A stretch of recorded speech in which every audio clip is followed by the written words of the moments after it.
Welcome back, everybody, to another fantastic episode of the Every Pokemon Episode Ever podcast.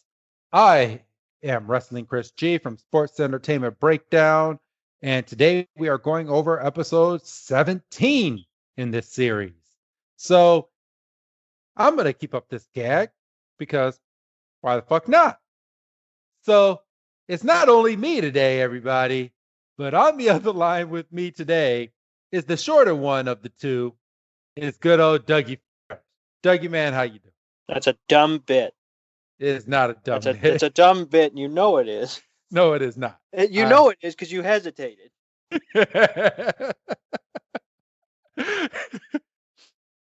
It's funny. see, I got you. You couldn't even keep a straight face. You win. Don't know. You don't know what my face looks like. I could just. I could be. You're a stone cold face right now. You're just laughing, just like. Yeah, and then he snaps back. Yep. So how you doing today, man? I'm good. I'm really excited to do this episode. I feel like I've said it for a couple weeks. But I feel like these episodes are getting better and better. Oh, they are. I mean, this one somehow is an unofficial threefer, but I mean, it's unofficial threefer, but it could be its own little episode in itself as well. I mean, it is kind of funny because we get some Pokemon translation for the first time, and I believe it's the only time, unless there's an episode in the future I haven't seen yet. But yeah, I really like this episode. Yeah, and this is a concept. Well, I mean, you kind of just said it. They don't really touch on the idea of Pokemon being independent a lot. No. I mean, obviously we encounter wild Pokemon, every episode, but like we never get their side of the journey. Yeah, no, I mean this is like some proper Lord of the Flies stuff. Yes. I mean, obviously we'll get into the circumstances in a minute, but it's not something we see, and it was nice to kind of see that. I mean, obviously I don't know how far it got, but they could almost have done like a independent show off of it. I mean, obviously this is just, maybe 10 minutes out of a 20-minute episode, altogether. Yeah. Well, I may have spoke way too soon. So I guess in itself, before almost every single Pokemon movie, there's a Pikachu short where the story revolves around Pikachu and the Pokemon and does not revolve around the trainers, and the Pokemon always end up into some like mischief type deal. Yeah, no, and now that you say that, I do kind of remember that. Those shorts. Yes. So I spoke way too soon because I'm sitting here thinking to myself, and I'm like, wait a minute. No, they do this they don't really have subtitles for the Pokemon, but the Pokemon you you can basically watch them be Pokemon and just be so entertained by what they're doing, and you know what they're doing, and they do a good job with the body language, as you stated off air, that the Pokemon do. Right. So today's episode is called Island of the Giant Pokemon, or translated from Japanese, it is Island of the Gigantic Pokemon. And this aired in Japan July 22nd of 1997 and aired here in the States September 30th, 1998. So what we like to do is we like to go and look up historical events that happen on the date that this aired, not the year, but on the date. And Doug, are you taking the first or second swing with today's event? Once again, I'm taking the first swing. All right. And that's actually more apropos than I realized as I said that. because on September 30th, 1934, Babe Ruth has his last game at Yankee Stadium. Oh shit! Really? Yeah. Not a very memorable game. He goes 0 for 3. Um, so not exactly, like hitting a walk-off home run on the bottom of the ninth. But I mean, by that point, he'd established himself as one of the great, well, probably at that point, The the greatest. greatest Yep. baseball player. And I mean, still, you could make arguments, and we could be here for 2 hours on a different show.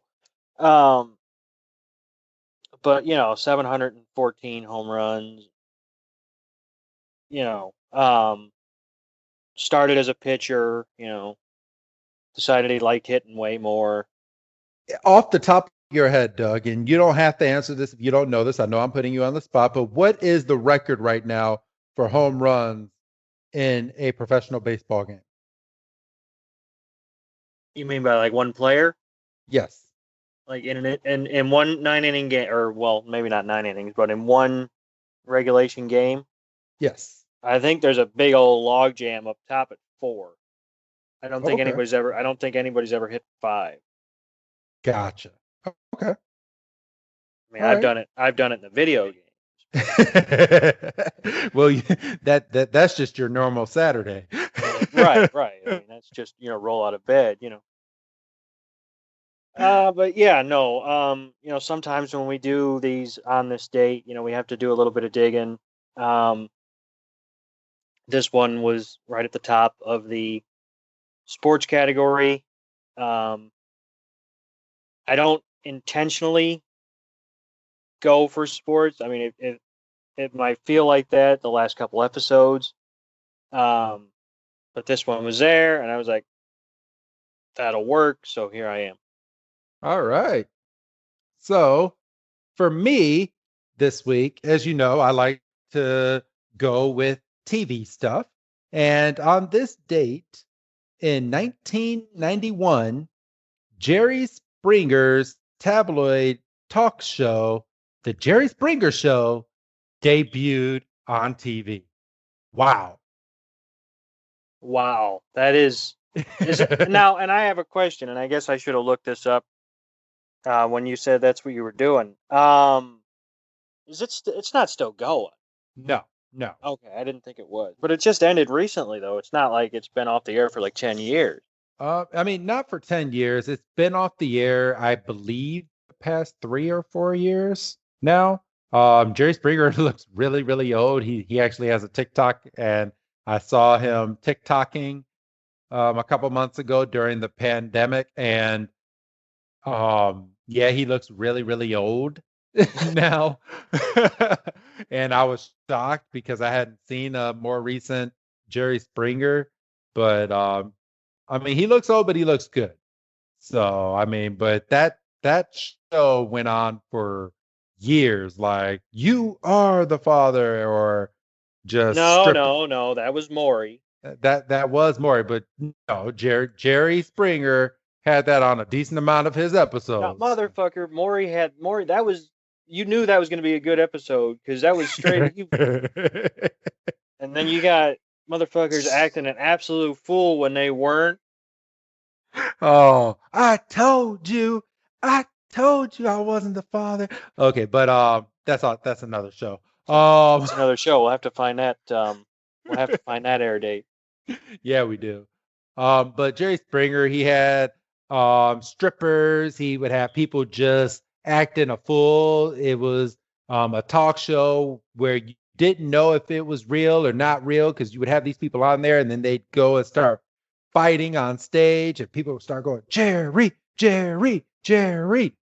And yeah, it's real cool. I mean, it was a good time. It was, I mean, I should, or me and you both probably shouldn't know as much about Jerry Springer because of how young we were, but the fact that it was on what, Fox for us, and they had this stuff on just regular TV, the same channel that I would be watching Power Rangers on.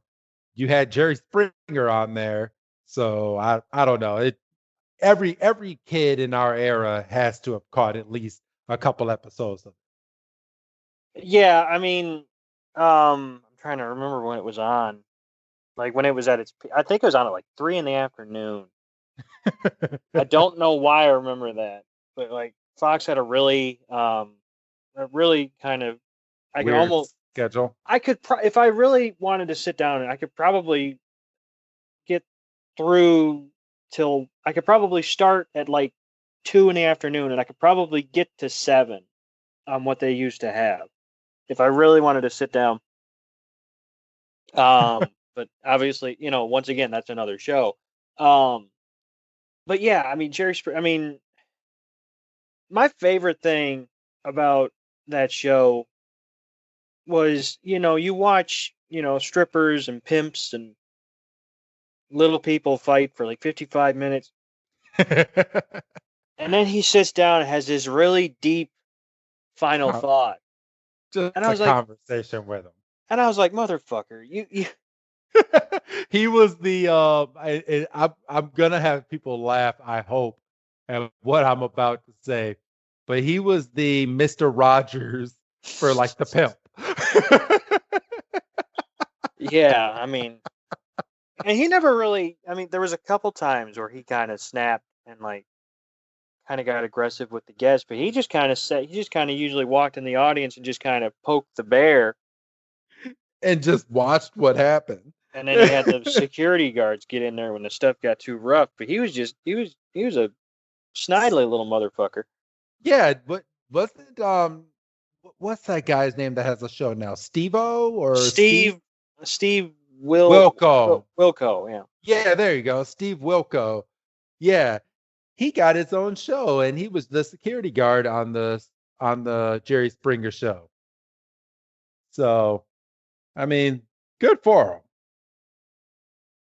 Yeah, I mean, good for old Jerry to kind of throw somebody a bone. So, yeah, that's my historical date. I liked your historical date. This was a good historical date segment.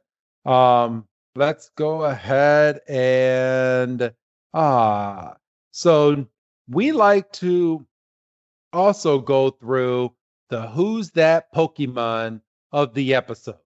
So, Yeah, um, I'm curious because the episodes I watched, they don't have that. And I was the 2 episodes I watched recently, I've kind of been racking my brain as to what they would be. so the one today for Island of the Giant Pokemon was none other than Slowbro. Oh, really? Even though he was only in it for like 2 minutes. Yes. And yet I got in trouble for suggesting Gyarados could have been who's that Pokemon last week. Cool. Good Yep. stuff. Awesome. Swell.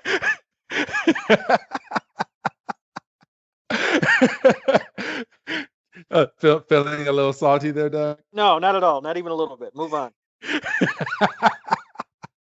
Yes, Slowbro is the who's that Pokemon of this episode. And then here we're going to start diving into what you all are here for, the review or a recap or the talk through or just us poking fun at what's about to happen in this episode. So I get it. Poking fun. yes. Get it? Get it? Yeah, I get it. Get it. Okay. All right. All right. So all right. So we start this week's episode with a recap of the first two episodes prior, or well, actually, no, not the first two. We start with a recap of the last 30 seconds of last week's episode, where you have these Gyarados surrounding Ash, Misty, and Brock, and they all get their little tornado going and completely obliterate the shipwreck that they were sitting on, and threw them all up in the sky. They were all holding hands, and then they all separated. The Pokemon went one way, and Ash, Misty, and Brock and Team Rocket went a different way. And that's where we start on today's episode. Yeah, and see, this is why I honestly think that this could have been like the last part of the Saint Anne trilogy. Because if you just watched this episode in isolation and you had something mess up with your VCR or whatever, and you didn't catch, Last week's episode. Shipwreck and the Battle on the St. Anne, or I might have got the order mixed up, you're going, where the hell is this tornado coming from? Because they pick right up. Yes. So they pick right up, and I'm gonna and normally I don't do it this soon, but I'm gonna have a freeze frame, okay? Yeah. So do you have the episode up on your end, Doug? Oh, yeah, okay. You see, what had happened was I had to move it, my checking and my savings. That takes 3 business days. It's already 4 o'clock. Well, it's 9:53, so I don't think you're moving anything. So, okay. So we start this episode. So right after they say Island of the Giant Pokemon, and they give the nice little intro into the episode. At that second, I freeze the frame as soon as the episode starts. I think there's a dead Slowbro somewhere on this damn island. Oh, for goodness sakes. And the reason I say that is there is a you know the tip of Slowbro's tail, right? I do. So there is one just buried into the sand as Ash, Misty, and Brock are now just basically knocked out on the sand. So I just want to point that out. If someone wants to hit us up on the good old Twitter machine or Reddit, by all means, just let us know. But I believe that Slowbro's tail got taken off at some point, and Slowbro is no longer a Slowbro; it's a Slowpoke again, and he's extra sad. Is he though?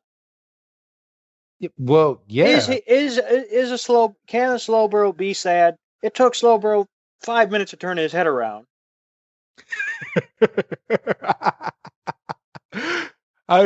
Well, the fact that we find out not even Pikachu can talk to a Slowbro because Slowbro just has no emotions. It seems like it's just funny. But I mean, we find out later on in the series that a Slowpoke can actually be very fast, and a Slowpoke can actually be fairly witty. Yeah, that's the word. He can actually be pretty witty going forward. Because I mean, I saw the King's Rock episode where he turned into a Slowking, and that Slowbro was just extra fast and happy. Well, yeah, he evolved, Oh yeah. You get that post-evolution energy. Well, Slowbro didn't get that at the end of this one, but okay, we'll get into that. So we start this week's episode.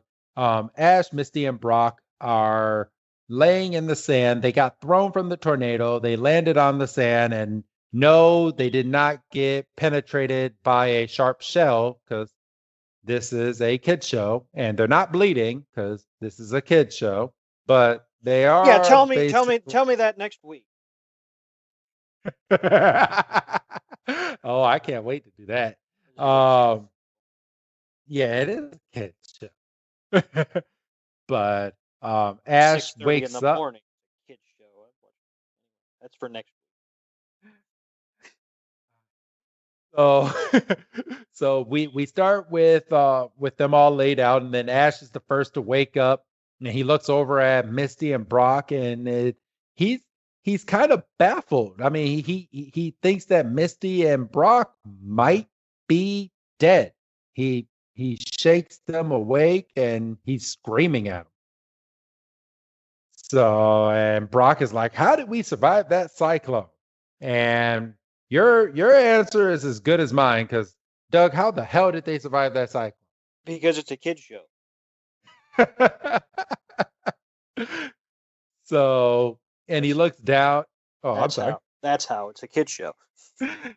And then he's looking around. He's like, "Where's Pikachu?" And then he looks down at his belt, and he only has 2 Pokemon on his belt, all the rest of his Pokemon went flying as well.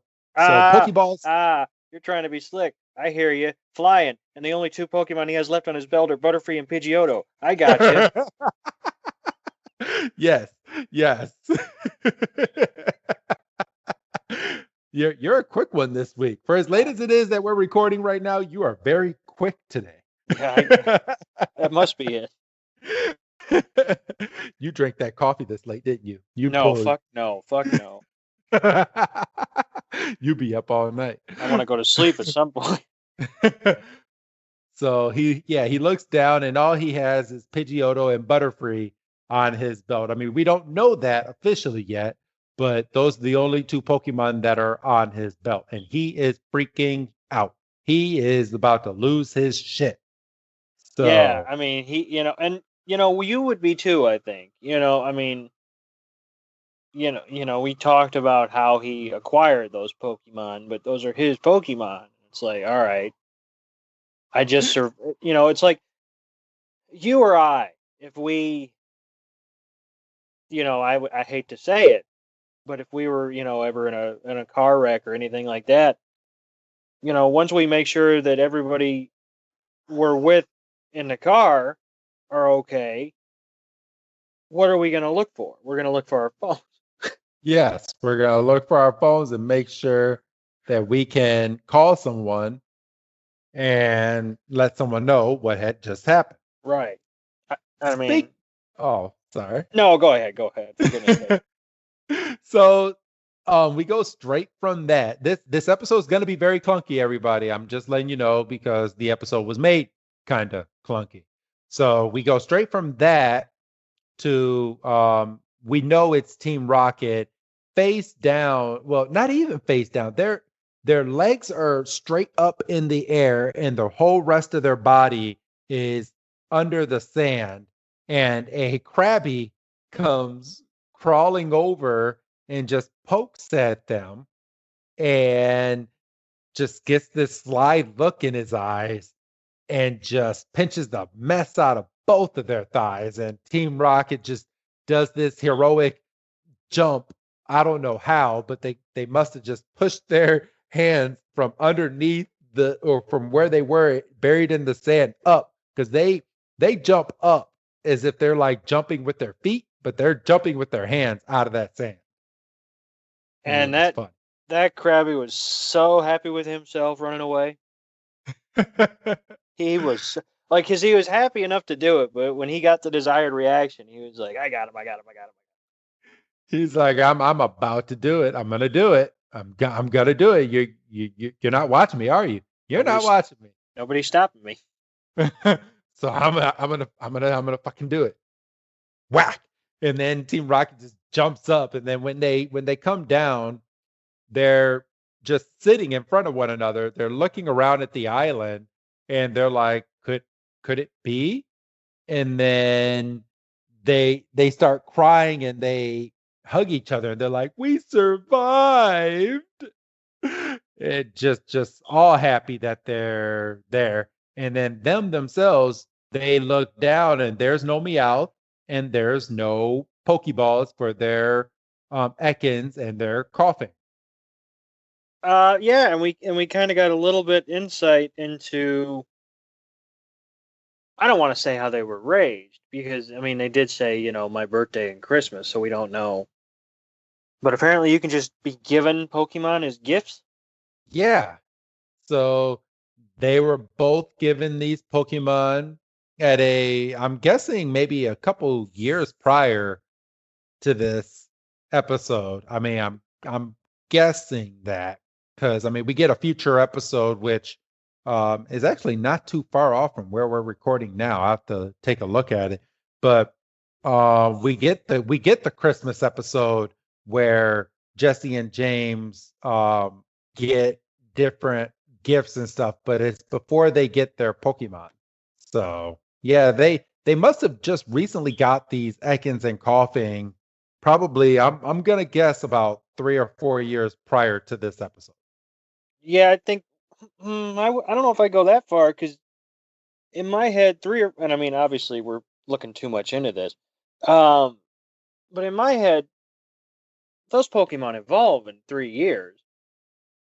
Not all Pokemon. I mean, not they've only been really trying to steal Pikachu for just a couple months now at this point. And prior to that, it from the way that they battle, I don't think they really have.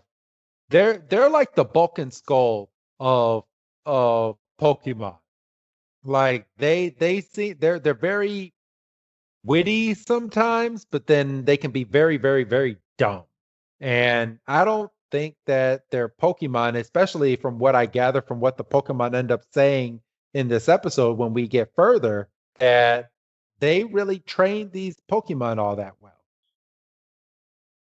Because Well, not even Ekans and Coughing, like when we get further, they don't even classify themselves as bad Pokemon. They're just loyal to their trainers. right. They make that abundantly clear. Yes. So, all right, let's see. So it's at this point as well that that Team Rocket realizes that they're penniless, and let's see Pokéless. what. Penniless and pokéless. Yeah, penniless and pokéless, and on this island they end up finding a telephone booth with a really, really, really long wire coming from the bottom of it. And people that are new to this and don't know what a fucking telebooth or telephone booth is, it's a big block that you go inside, which you can't do these days because you would be afraid of COVID. You open this door, you go inside, there's a big old book on the inside, and it has every single person's phone number that's in the United States of America in alphabetical order. And you find the person that you're calling, you put money into this machine, and you have a whopping about 5 minutes to talk to this person. And if that person hangs up, or if the phone call disconnects or anything, you lose your money. Well, you get some of it back if it ends early. Yeah, sometimes, but if you're only paying 25 cents, or sometimes, well, I guess it depends on where you're calling. Because I remember back in the day having to put like dollar 50 into a telephone booth just to use it. Oh, yikes. Yes. So, but yes, the telephone booths were a thing in the 90s. But they when they go over, oh, actually no, we're not that far yet. So, all right. So after Team Rocket finds this telephone booth, they find out, or they state that they are penniless again, so they can't use it. And then we flash over to Pikachu, and miraculously, Ash's 3 Pokeballs landed right where Pikachu landed somehow. Isn't that just damn convenient? Yeah, right, right. You know why it happened? Why? Because it's a kid show. Yes, because if this was an adult show, these Pokeballs would have been scattered all around the island, and Ash would have had some bitch of a time trying to find these Pokemon, and one of the Pokeballs would have been cracked. I don't. Yeah, probably, and I don't want to think about what would actually happen to a Pokemon. Well, the Pokemon will be released out of his Pokeball. Well, no, that's true. So, but Pikachu looks down at all 3 of these Pokeballs and goes over and just taps this and goes, "What's this? Ash's Pokeballs." And just taps it out and says, "Come out, everyone." I don't know how I feel about Pikachu actually using Ash's name. I don't know what I would want him to call him. But it just kind of no, that hit me weird when Coughings and Ekans do it later. Yeah, I don't know what I would expect Pikachu to call him. Just him saying Ash. Yeah. Well, they're friends, dude. They're Ash says Pikachu is his best friend, which I mean, I don't know what that's to say about Gary, um, but Ash does not end up.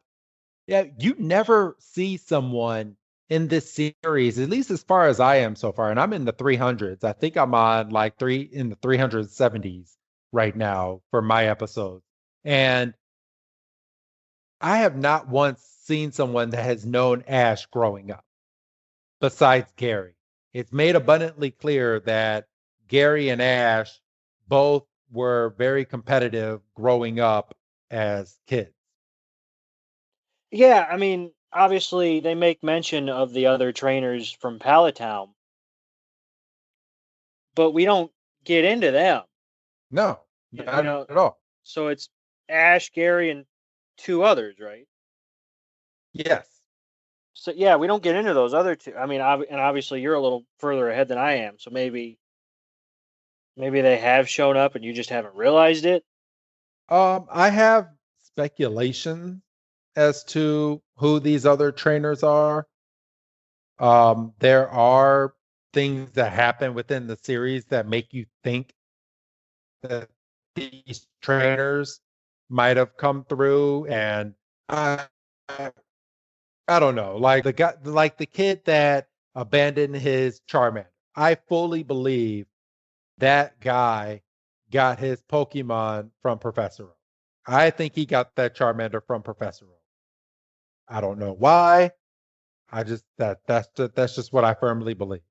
So you think that Australian fellow was from Was from Palatown? yeah, because I mean I don't know. I mean there's no other way to really within the Kanto region. I can't think of anything else where Ash could get a Charizard unless I mean he got it from I couldn't even say because there's an episode where it's basically like an island of Charizards, Right. but I don't think that this guy even got that far. So, and he seemed pretty young in that episode that we reviewed. I don't know. Like I in my heart think that he was the one that had the Charmander, and the only one that we don't know was accounted for was the Bulbasaur Right. because Gary got the Squirtle. Right. Which we don't actually know. We only know because we were curious and we looked it up. Yes. I mean, and it is confirmed, but like in the show, and if you're watching along with us, well, I mean, you know it now because you heard us say it, but you know, as a kid, and You don't pardon me, you don't you know don't it. no. I mean it does get confirmed in an episode when they're battling in one of the Pokemon leagues because Gary's Squirtle has evolved all the way up into a Blastoise. Blastoise. Yes. And he's using it, and that Blastoise is some bitch. I'll just let you know that. But all right, but yeah, he Pikachu releases all of these Pokemon, and I don't know how I feel about this because if your Pokemon is inside of the Pokeball and you shake the Pokeball, does your Pokemon really get dizzy? Because all these Pokemon come out of the Pokeball and they're like all like gassed out. Squirtle's rubbing his head. Charmander's breathing really hard. Like I don't know. I mean, they all look just beaten from that tornado that they were in. And Pikachu's like, "Are you all okay?"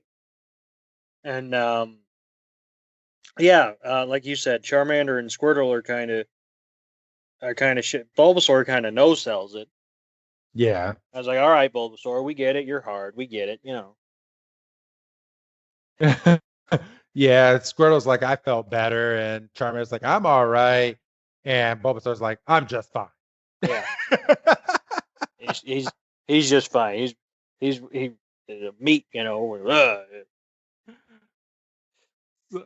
So, and then they all are looking around at the island just like the trainers were doing, and they're like, "What is this place? Are we lost?"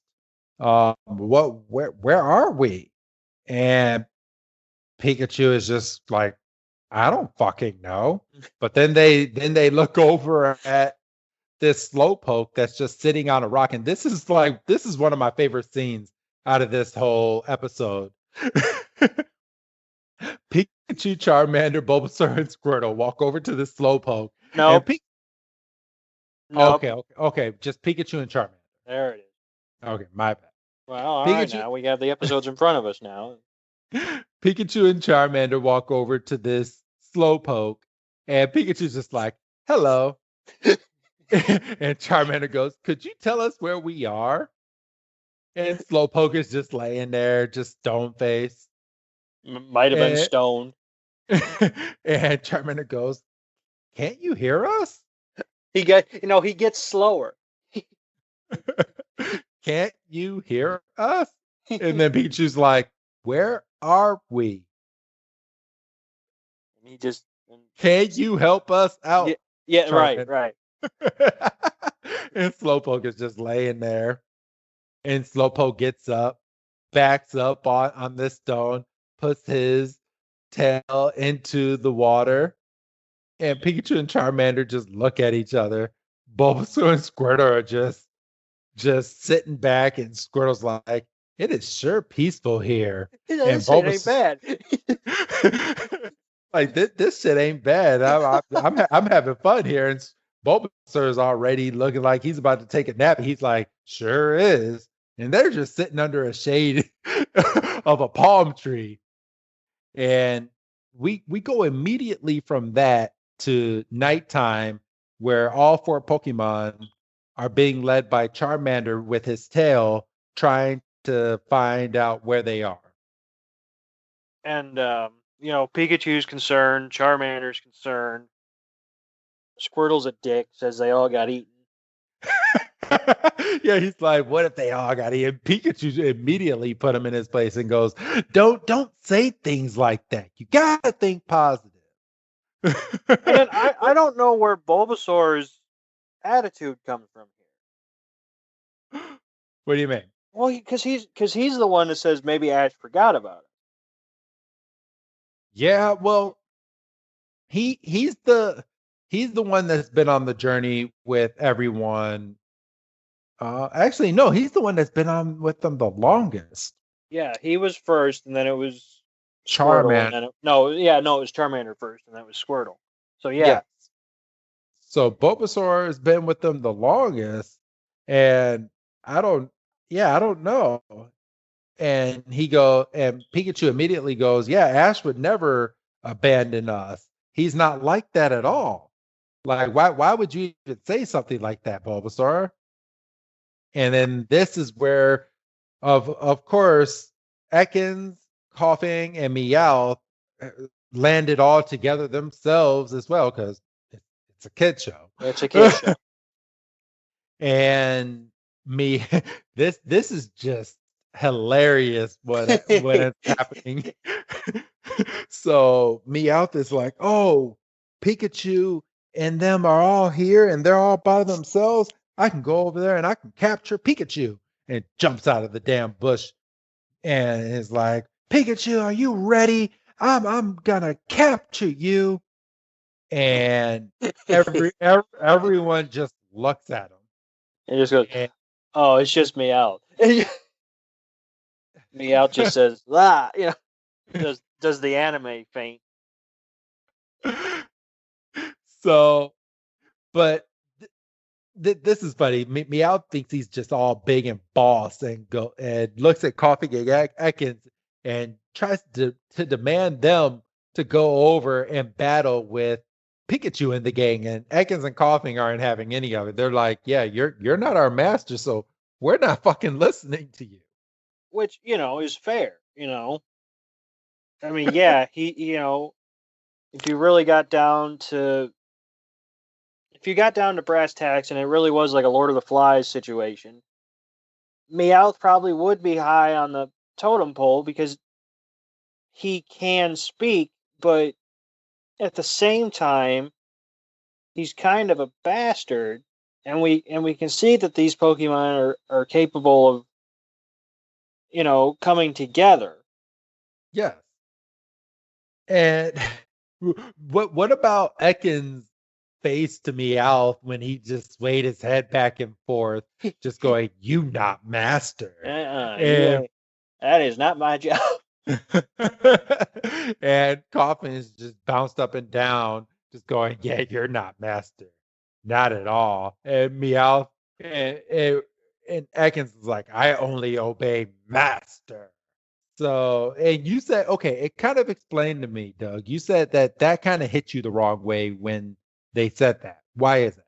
Yeah, well, it's just like, and it's something that's I've kind of thought about since we started talking, and we had the discussion about it was kind of weird, Pikachu calling Ash Ash.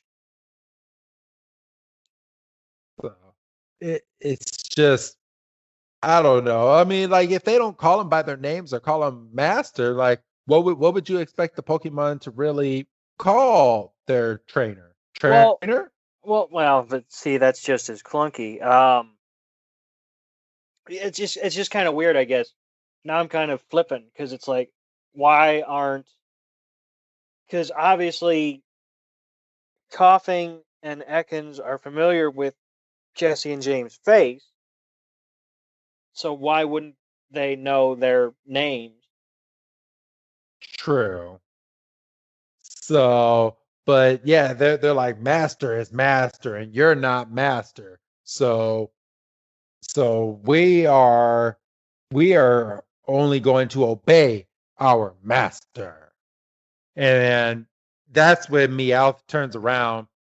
Pikachu gets a big dick swinging and goes, "Yeah, so Meowth, are you sure that you really want to fight all of us all by yourself?" And we kind of cut from that to a big dinner that all the Pokemon are having. And Meowth is like, "Aren't you going to give me some of the food?" Squirtle looks over and goes, "Are you gonna apologize for what you said?" And Meowth goes, "I never apologize. I'm not apologizing." And Meowth just looks over, or I mean, Squirtle looks over and just goes, "Okay, well, no food for you." And then they all just continue to eat. He eats that apple, core and everything. Yes. That's not good for you. I mean, I mean, it could be. It's not. It's not, but I mean, it could be. 10 minutes. It's not. It could be 10. So, all right. But we actually get a deep conversation going. I'm not going to go over every last bit of the conversation, but we get a scared moment from these Pokemon when these Pokemon think that they might have been abandoned by their trainer. Yeah, because Bulbasaur is still on the abandoned tip, and he gets it. Everybody's except for Pikachu. Pikachu's absolutely not, and obviously Charmander's. It's not going to take much to sway him because motherfucker almost died on a rock. Yeah. Um, and it was established that the Squirtle were abandoned and they formed together. But Bulbasaur was wild, wasn't he? No, not on this part. So it's at this point they're all talking, and then a big, huge Rhydon appears while they're eating and has red eyes and all, and just goes ah and just stomps. And this Rhydon is like 12 times the size of a regular Rhydon, just all sorts of just big Just big old son of a gun. mass. So, and all these Pokemon at that point just start running, and Meowth is still tied to the damn tree. And they all just run past Meowth, and basically they're like, "Yeah, fuck you. You, we're out of here." And Meowth is like, "Wait a minute. Somebody come back and help me. And Pikachu has morals, of course. So Pikachu unties Meow. Even though And last week he wanted him to drown. Yeah, pick a lane, Pikachu. Yeah, really. Well, not even last week. Just a couple 24 hours ago, Pikachu was pushing him into the water. Well, no, I mean, but I'm saying last week in terms of that was last week's episode. Well, yeah, I know. I'm speaking timeline wise within the Pokemon. It's only been 24 fucking hours. If we Pikachu. start doing that, we realize we've only been technically doing this show for like 2 weeks. Well, we have. Or something, because wasn't it when they got to Vermilion City, they said something about the fact that they were in that forest for like 2 weeks or something? Yes. And they all needed a bath. And yeah. So, but Meowth is utterly surprised that Pikachu helped him, and then just gets all cocky and goes, "I could have just helped myself." Like, you son of a bitch. I mean, that's classic, like, heel tactics. He's like, well, I would have figured it out. I didn't need your help at all. So, and just walks right by Pikachu, and Pikachu looks back up at the Rhydon, basically not scared anymore, and goes, "Where are you, Ash?" They're again acknowledging Ash as his trainer and by his name. And then we cut to Ash, Misty, and Brock being terrorized by a giant Zapdos. Okay, in reality, if you had landed on this island, would you not be scared shitless as to everything that's going on around you? Well, no, yeah, now I suppose I would be, but I'd like to think I'd be more, I'd be more concerned about figuring out where the fuck we were. And then I would be exhausted when I saw the giant creatures. I'd be like, well, of course there's giant creatures. Why wouldn't there be giant creatures? These giant creatures are gonna fucking try to kill me. Of course they are. I mean, they might as well. And why okay? And we know, and I'm gonna try to depict this episode a little bit. And it's probably gonna hurt my head, but I'm gonna try. Careful now. So I know, but okay.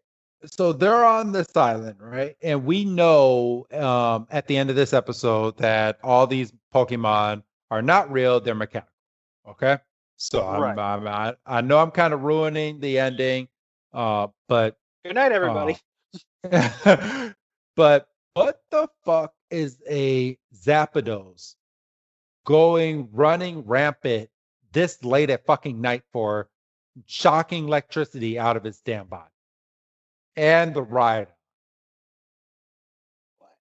It's an island. Yeah, but I know I'm not going to ruin what or who funds this island or what this island is all about, but why are they working this late at night? It's not fucking Disney World. True, and it's never really explained. No. I mean, we get like the briefest of something towards the end, but it's not like you don't turn the episode off and go, okay, that made sense. So, yeah. I don't get it. Well, like you said, you start picking at stuff and stuff falls apart. But Brock looks at this Zapdos, and of course, the three of them don't know what this Pokemon is, but Brock is like, that is one of the most fantastic Pokemon that I have ever seen. And okay, so and this is another part where I just kind of want to depict this. So obviously, the person that built this island knows what a Zapdos looks like. Okay, Right. why has this Pokemon never appeared on TV to where everybody knows what this Pokemon is? Well, they shouldn't, right? Because a Zapdos is A legendary. Yes. So and that's what I'm getting into. So this is an island which we're gonna find out other people are gonna be able to go to, and these Pokemon are running rampant on this island. So everyone should know what this Pokemon is. So why doesn't Ash, Misty, and Brock, especially Brock, Especially evolve? Ash with his Pokédex glued to his hand. Yes. And I don't know. I mean, there's a lot of holes I can poke. But then at this point, Brock looks over at Misty and Ash and just goes, "This island is very, very dangerous. We need to find cover to sleep for the rest of the night. And then in the morning, when it's light out, we will go and try to figure out where we are." And Ash has this heart to heart moment just going, "Pikachu, I hope you're okay." Like, disregard all the rest of your Pokemon. You're just worried about Pikachu? Well, he was the first. Yeah, but Bulbasaur. What about Bulbasaur? He'll be all right. He's tough. What about Charmander? Well, Charmander, yeah,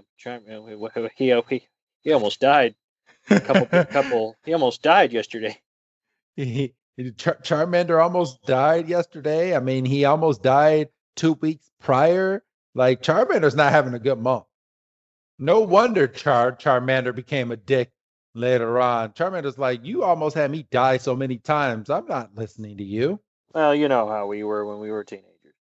Yeah. Hey, fuck you. I listened to my parents. I was a good kid.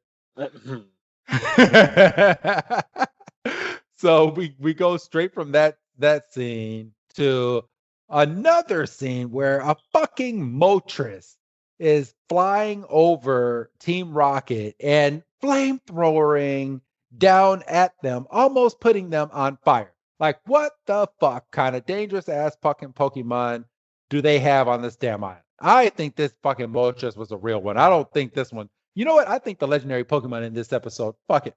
They're fucking real.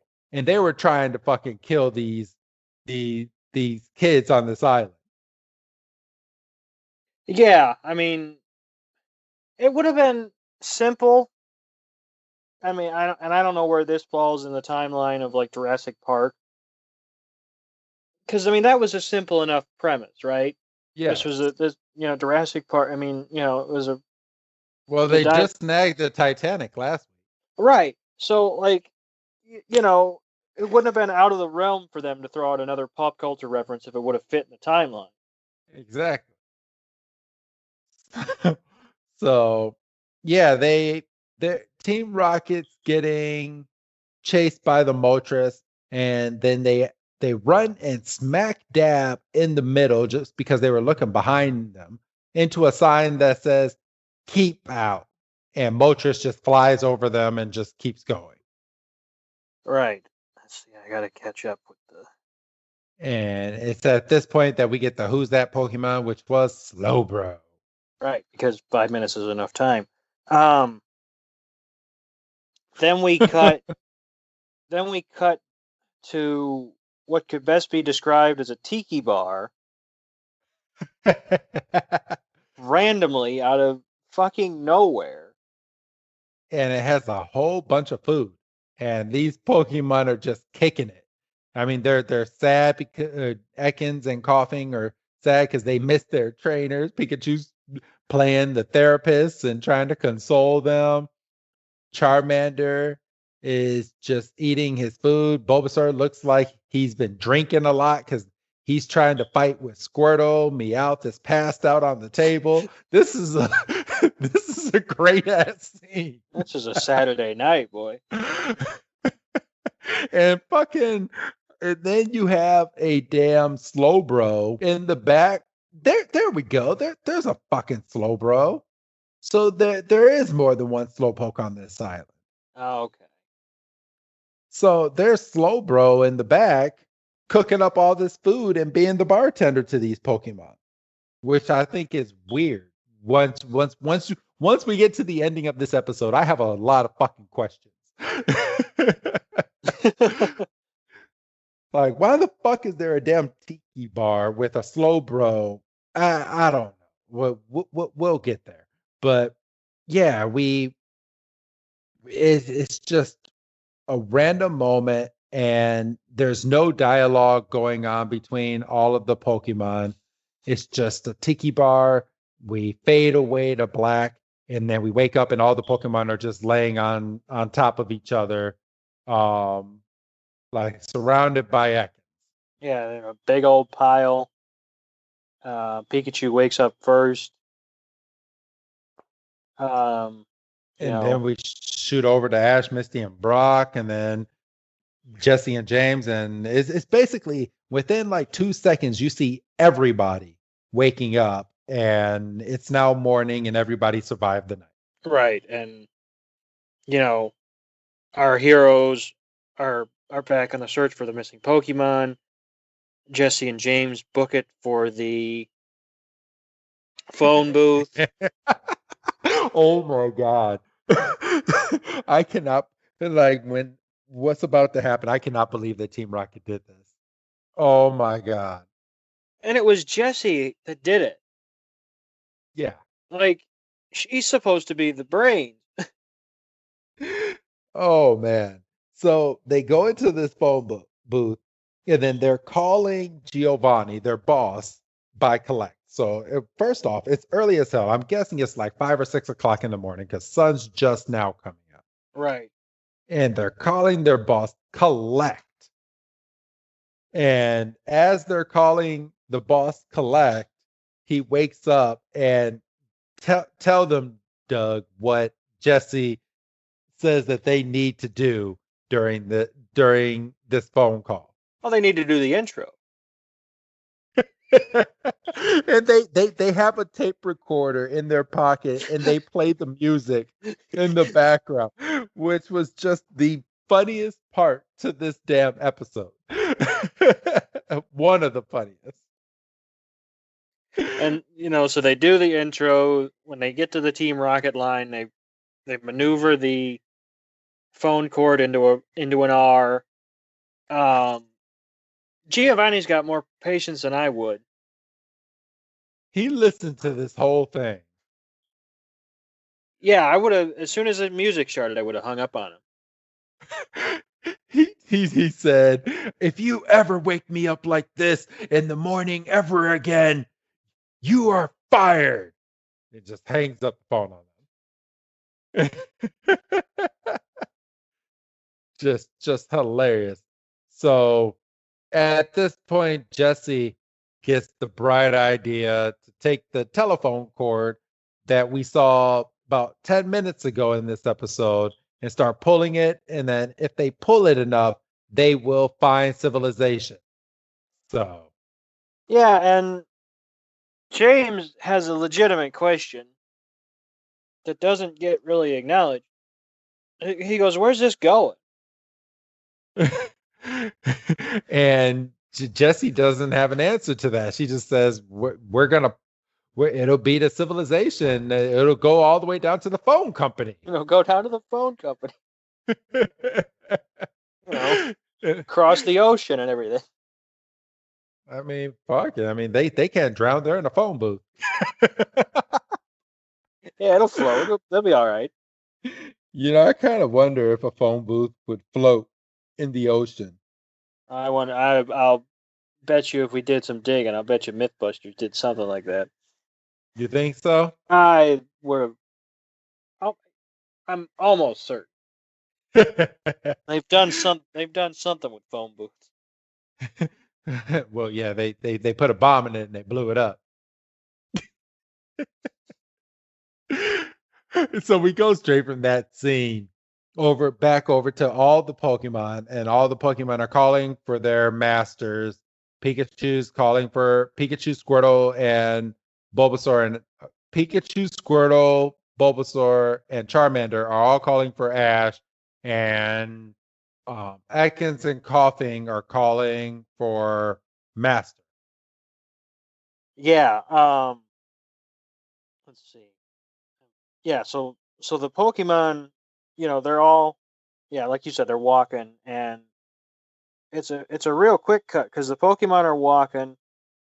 Our heroes are calling for the Pokemon.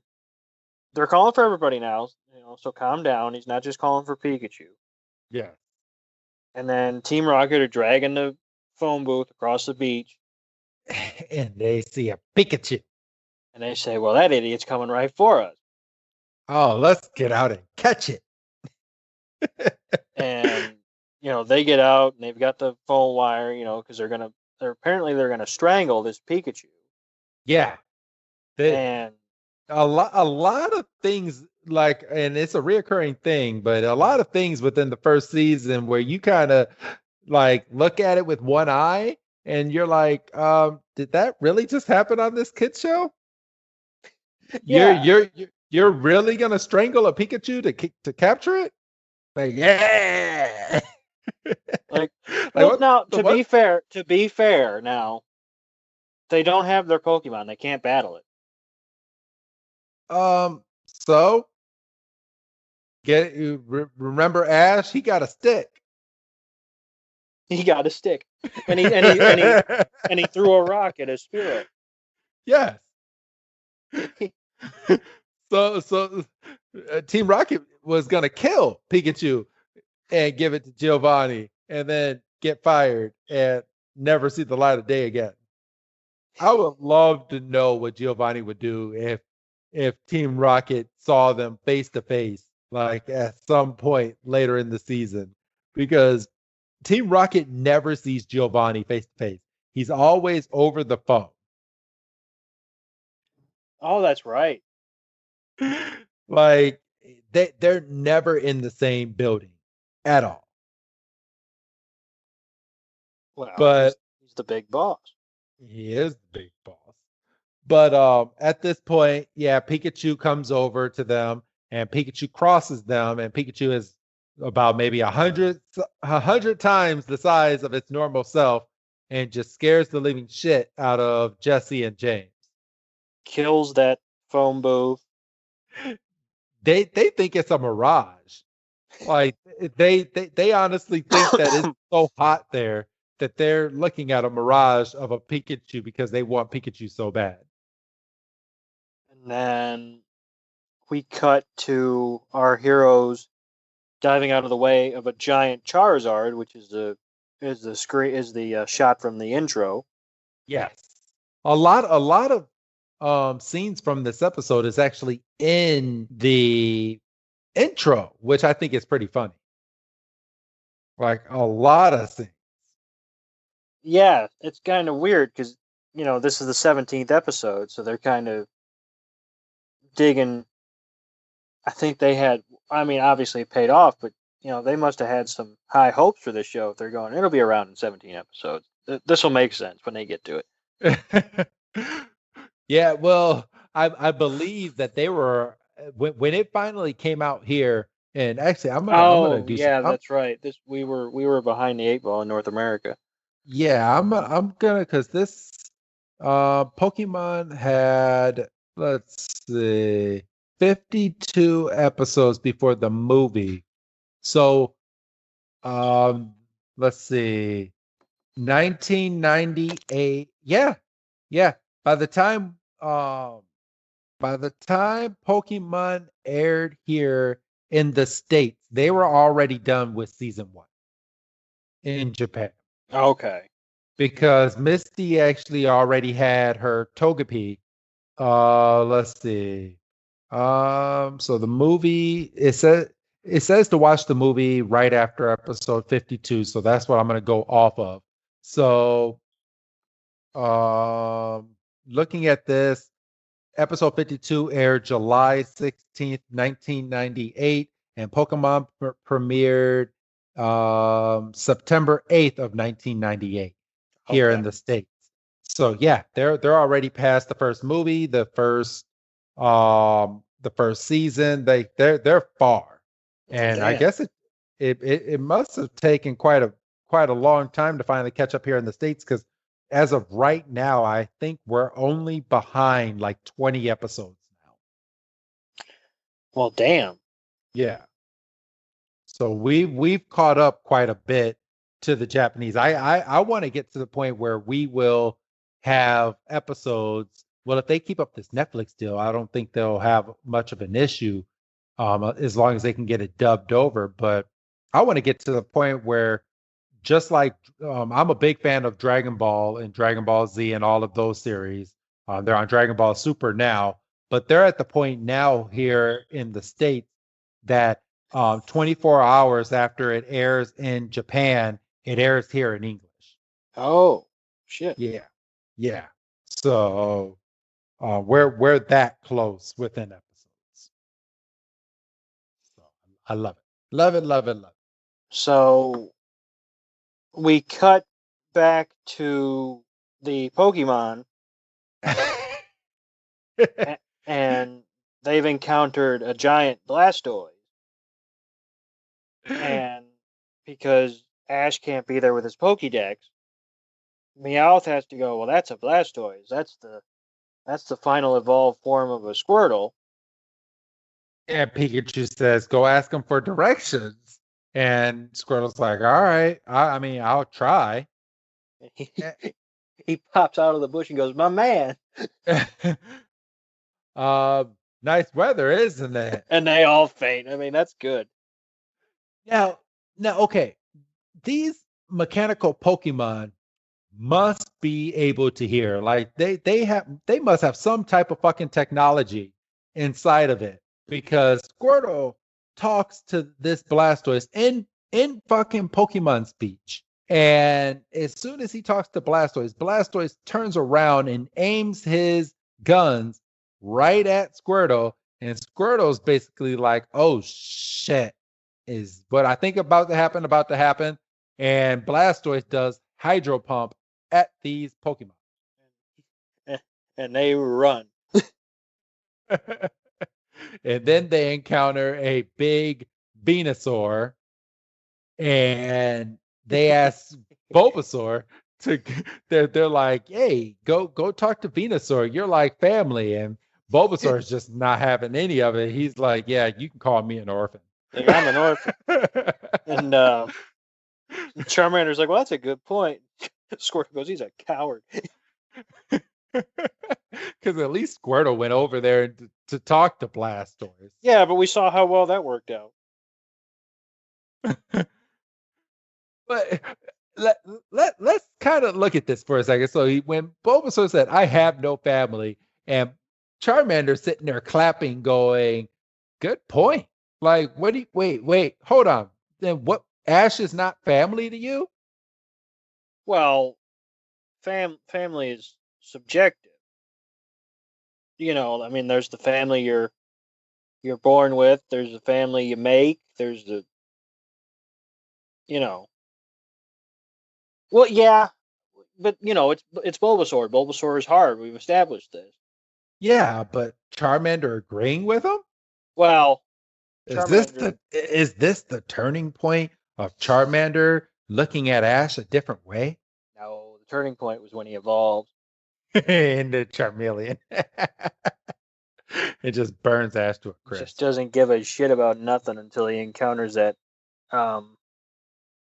Aerodactyl. So, all right. At this point, we like I said, this episode's all the fuck over the place. So we go from that to Team Rocket racing towards this cart, and they jump into this cart and pull the lever. What are they being chased by? Let's see. They weren't being chased by anything at this point, but now they weren't. Oh no, they were. There it says, because I was about to say the Kabutops started chasing them now, but they said, "Oh, we're going back the same way we came," and a big giant robotic Kabutops is behind them, and they're like, "Oh, we're going back the way we came. Switch this thing." And as they're going through, the wire from the trolley wraps around the Kabutop's leg and starts dragging him. Right. And so they're dragging this Kabutops.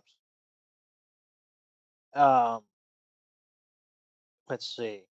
And they try to stop the train because they're dragging Kabutops, and as they try to stop the train going at high speed, mind you, they try to hold on the brake and they break the emergency brake.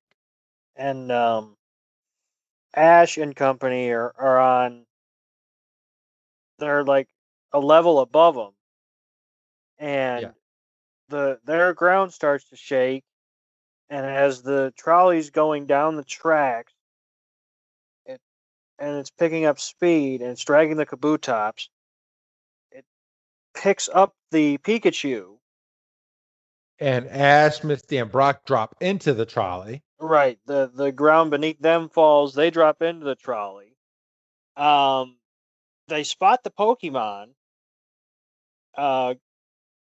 across the way from them. Because now they're all being chased by Charizard, Blastoise, and Venusaur. And then we go up a loop-de-loop with because, no seatbelt. Yeah. It's my goddamn nightmare. Like the day I put you on the Raging Bull. Yeah, fucker. Hey, at least you can say you rode a roller coaster in your lifetime. Yeah, and that'll be it. Oh, yeah, they Splash Mountain, that's it from now on. Splash Mountain? Splash Mountain, that's it. Maybe Space Mountain if the line's not too long. Space Mountain's a good ride. Yeah. I like Space Mountain. I'm going to ride that. So they go through the loop. All of their Pokemon jump into the cart after they go through the loop. So they now all have their Pokemon back. You get this fantastic moment of Pikachu jumping into Ash's arms. We get Jesse and James crying that they're reunited with their Pokemon. They're concerned about Meowth for about a second until he pops up. He's not in the cart. He's hanging on to the cart. Yes. They really care about him.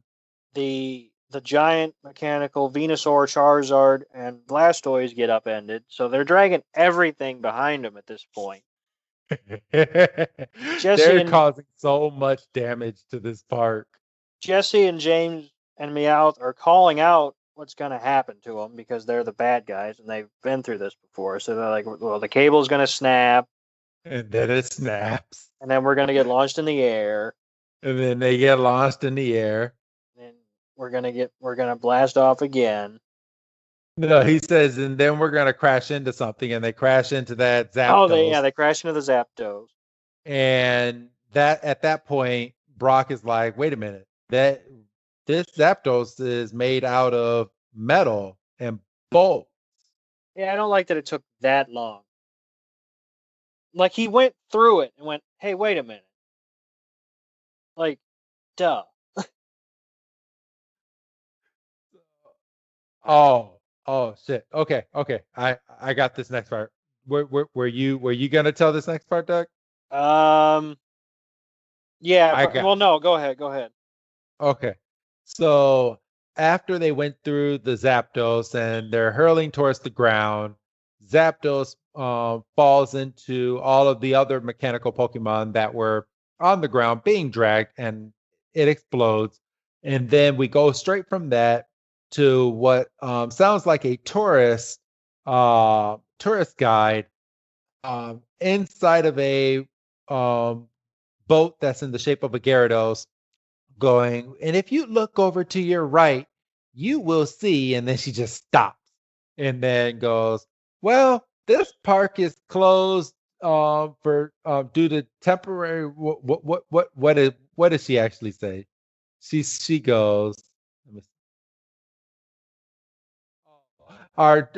we apologize, everyone, but our giant Pokemon are temporarily unavailable at this time.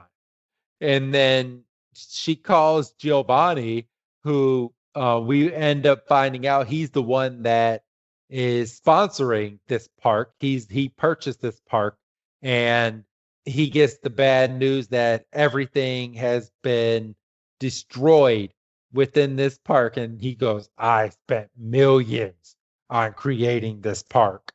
And that's basically the end of the episode until we get to Ash, Misty, and Brock getting to their next stop at did they call it Acapulco?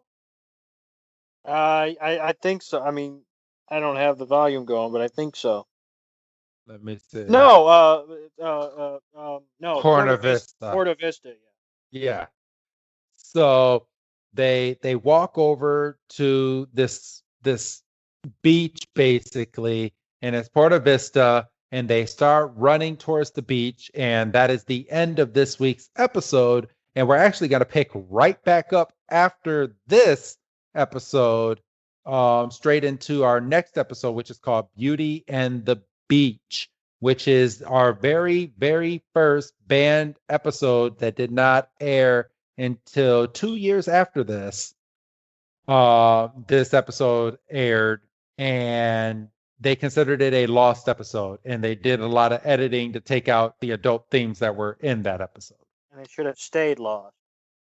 Yeah, well, don't give away your assumptions yet, because we're legit going to be the very first Pokemon podcast to review this episode. I mean, you can find reviews on YouTube and different things like that, but when it comes to podcasting for Pokemon podcast, we are the first podcast to review this episode. Are you excited, Doug?